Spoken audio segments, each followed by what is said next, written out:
वालेकुम स्टूडेंट्स, हमने last time chapter number 2 को कंप्लीट किया था, उसकी एक्सरसाइज को, और मैंने साथ ही आपको कुछ टास्क भी परफॉर्म करने के लिए दिए थे।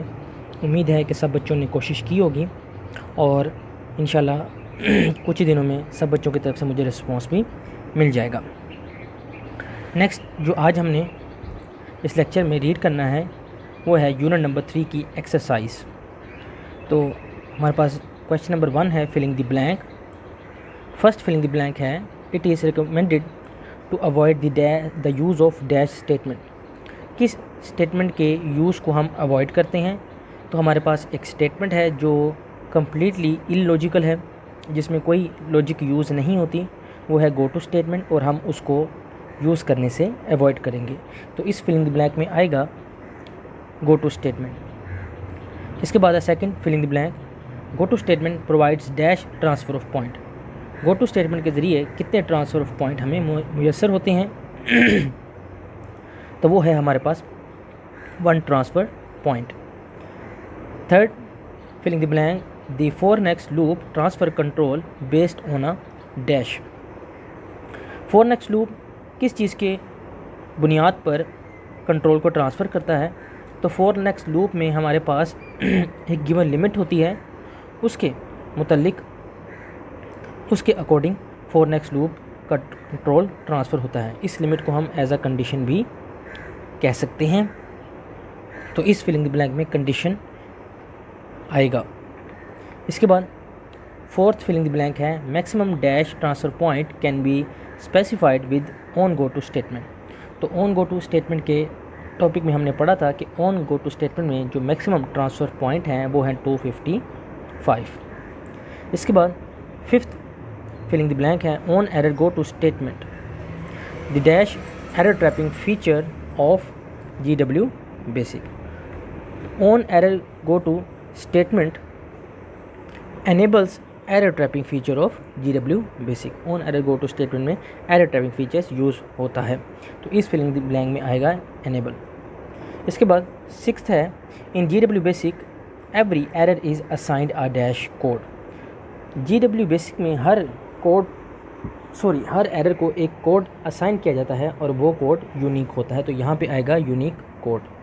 इसके बाद सेवन्थ है a special variable name dash is assigned an error code on a occurrence of an error in basic. Basic में अगर कोई एरर आता है तो उसका एक यूनिक कोड, जैसे हमने पढ़ा है ऊपर वाली फिलिंग द ब्लैंक में, वो असाइन होता है एक वेरिएबल, स्पेशल वेरिएबल जिसका नाम है ERR। इसके बाद जो एट्थ फिलिंग द ब्लैंक है a special variable name dash is assign the line number where an error occur in a basic program. तो वो हमारे पास है ERL। तो एट्थ फिलिंग द ब्लैंक में आएगा ERL इज़ असाइंड। इसके बाद नाइन्थ फिलिंग द ब्लैंक है when an error occur in a basic program the control में transfer to an dash routine. जब बेसिक प्रोग्राम में एरर आता है तो कंट्रोल ट्रांसफ़र होता है एरर हैंडलिंग रूटीन को। इसके बाद टेंथ फिलिंग द ब्लैंक है a dash structure choose the alternative program statement to execute. तो हमारे पास एक स्ट्रक्चर ऐसा है जिसमें दो या दो से ज़्यादा या किसी भी तरह की जो है वो स्टेटमेंट, उनमें से एक अल्टरनेट ऑप्शन को या स्टेटमेंट को सिलेक्ट किया जाता है और वो है सिलेक्शन स्ट्रक्चर। तो इसमें आएगा अ सिलेक्शन स्ट्रक्चर। इसके बाद जो सेकंड क्वेश्चन है वो है चूज़ दी करेक्ट आंसर। तो हमारे पास जो फर्स्ट MCQ है विच of the following is not a logical operator. इनमें से कौन सा है जो लॉजिकल ऑपरेटर नहीं है? तो लॉजिकल ऑपरेटर हमारे पास 3 ही हैं, एंड और थर्ड है नॉट। तो इसमें जो ऑप्शन है वो है नाइदर जो है वो लॉजिकल ऑपरेटर नहीं है। इसके बाद second which of the following can not be use to exit from an error handling routine. इनमें से कौन सी स्टेटमेंट हम एरर हैंडलिंग रूटीन से एग्जिट करते हैं to exit from an error handling routine? तो इनमें से कौन सी यूज़ नहीं की जा सकती? रिज्यूम भी एरर हैंडलिंग के लिए है, रिज्यूम नेक्स्ट भी, और एंड को भी हम एरर हैंडलिंग के लिए यूज़ कर सकते हैं। तो हमारे पास जो सेकंड MCQ है इसकी जो ऑप्शन है वो है स्टॉप, क्योंकि स्टॉप जो है एरर हैंडलिंग के नहीं होती, एरर हैंडलिंग के लिए नहीं है, बल्कि ये प्रोग्राम को टेम्परेरी तौर पर स्टोर करने के लिए है, स्टॉप करने के लिए। थर्ड MCQ है which one is multiple branching statement, इनमें से कौन सी है जो मल्टीपल ब्रांचिंग स्टेटमेंट है, तो वो हमारे पास है on go to statement. On go to statement एक मल्टीपल ब्रांचिंग स्टेटमेंट है, ऑप्शन सी। इसके बाद फोर्थ है if the integer value of the numeric expression following the keyword on, अगर किसी भी एक्सप्रेशन का जो वैल्यू है जो कीवर्ड ऑन के बाद आ रही है in on go to statement, on go to statement में is greater than 255 which type of error occur, तो ये किस तरह का एरर पाया जाएगा। बताया यह गया है कि अगर ऑन गो टू स्टेटमेंट में हमारे पास जो वैल्यू है जो ऑन के बाद आनी है वो 255 से ग्रेटर हो गई है, तो यहाँ पर कौन सा एरर आएगा, तो ये होगा रन टाइम एरर, क्योंकि सिंटैक्स भी सही है, लॉजिक भी रॉन्ग नहीं है। तो run time error at the time of running, जबकि हमने एक्सप्रेशन को सॉल्व किया न्यूमेरिक को और उसका आंसर 255 से ग्रेटर है, तो इसलिए ये एक रन टाइम एरर होगा। इसके बाद फिफ्थ MCQ है for next is use to implement. For next किसको इम्प्लीमेंट करता है, आइट्रेशन को, सिलेक्शन को या सीक्वेंस को, तो वो है आइट्रेशन यानी कि दोहराव को दोहराता है। इसके बाद जो हमारे पास थर्ड क्वेश्चन है वो है right T for true and F for the false statement. First statement है the control can exit from an error handling routine using resume statement. Resume statement के ज़रिए हम कंट्रोल को एरर हैंडलिंग रूटीन के ज़रिए मैनेज कर सकते हैं, या एरर हैंडलिंग का ही एक प्रोसीजर है रिज्यूम, तो ये स्टेटमेंट सही है। सेकंड है there is no difference between end and stop statement. End और स्टॉप स्टेटमेंट में डिफरेंस नहीं है, ये बात गलत है, ये स्टेटमेंट रॉन्ग है, क्योंकि एंड प्रोग्राम को परमानेंटली तौर पर टर्मिनेट करती है, जबकि स्टॉप स्टेटमेंट प्रोग्राम को टेम्परेरी तौर पर स्टॉप करती है या टर्मिनेट करती है।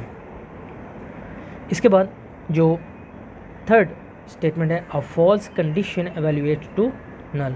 जो फॉल्स कंडीशन है वो एवेल्युएट करती है नल को, ये हमारे पास रॉन्ग स्टेटमेंट है, क्योंकि फॉल्स कंडीशन हो तो हमारे पास क्या होगा कि अल्टरनेट जो होगा स्टेटमेंट सिलेक्शन में वो एग्जीक्यूट होगी, अदरवाइज़ कोई स्टेटमेंट एग्जीक्यूट नहीं होगी।